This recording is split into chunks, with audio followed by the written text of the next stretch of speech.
जांच हो गई जमीन जायदाद की तो बहुत मुश्किल में फंस जाएंगे। अगर जमीन जायदाद की बात आई तो बड़ी मुश्किल में पड़ सकते हैं हमारे चाचा जी। नमस्कार, मैं श्वेता और आप देख रहे हैं न्यूज फॉर नेशन। लोक जनशक्ति पार्टी रामविलास के अध्यक्ष चिराग पासवान और सहजमुई सांसद चिराग पासवान का ऐसा कहना है। दरअसल मीडिया कर्मियों से जब ये सवाल किया गया चिराग पासवान से कि पशुपति पारस का कहना है कि राजनीतिक वारिस जो है वो है जमीन जायदाद की, जो रामविलास के वारिस है वो चिराग पासवान है, तो इस पर चिराग पासवान का कहना है कि आदरणीय पशुपति पारस जी की मैं काफी ज्यादा इज्जत करता हूं, लेकिन अगर जमीन जायदाद की वो बात करेंगे तो वो काफी मुश्किल में पड़ जाएंगे।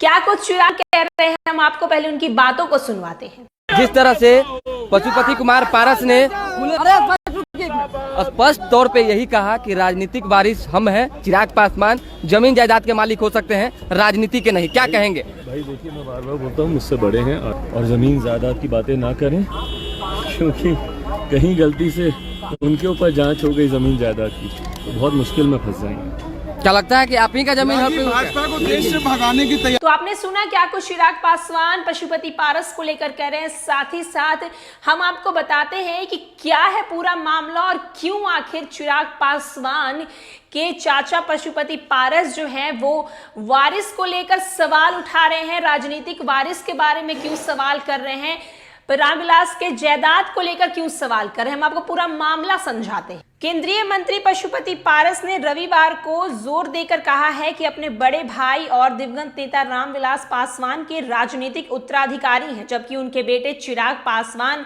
केवल दिवंगत भाई की संपत्ति पर दावा कर सकते हैं। पशुपति पारस का ये टिप्पणी मीडिया की तरफ से उनके और चिराग के बीच रिश्तों के बारे में पूछे गए सवाल पर की थी।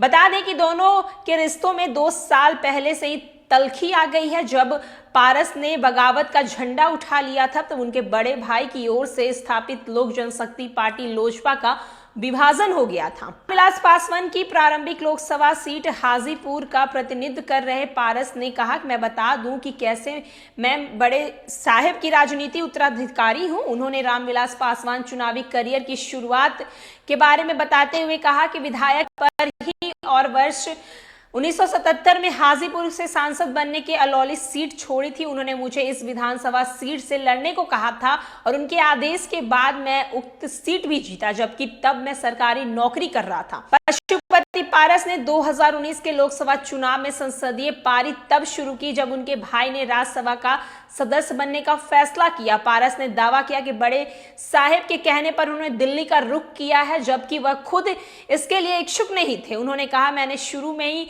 तैयार नहीं था, यहां तक मैंने अपने बेटे यानी चिराग या भाभी जी यानी चिराग की मां को हाजीपुर सीट से चुनाव लड़ने का विचार करने का अनुरोध किया था। वहीं पशुपति पारस का यह भी कहना है कि मैं बिहार में अच्छा समय बिता रहा हूं। नीतीश कुमार सरकार में मंत्री थे और लोजपा की राज्य इकाई का अध्यक्ष था, लेकिन बड़े साहब ने जोर दिया, इसलिए राष्ट्रीय जनतांत्रिक गठबंधन यानी कि रजक की बड़ी लहर की गति नहीं पकड़ी थी और उनका मानना था कि केवल मैं इस सीट पर पार्टी की जीत कायम रख सकता हूं। मैंने चुनाव अभियान के दौरान भी अपनी अनिच्छा छिपाई थी। तो जहां पशुपति पारस का कहना है कि उनका कोई विचार नहीं था, लेकिन वो अपने बड़े भाई के कहने पर आए थे, तो वहीं उन्होंने ये भी कहा है कि चिराग पासवान और स्वर्गीय रामविलास पासवान के सिर्फ संपत्ति के वारिस हो सकते हैं, राजनीति के वारिस नहीं हो सकते। राजनीतिक अधिकारी जो है वो पशुपति पारस खुद को बता रहे हैं, इनके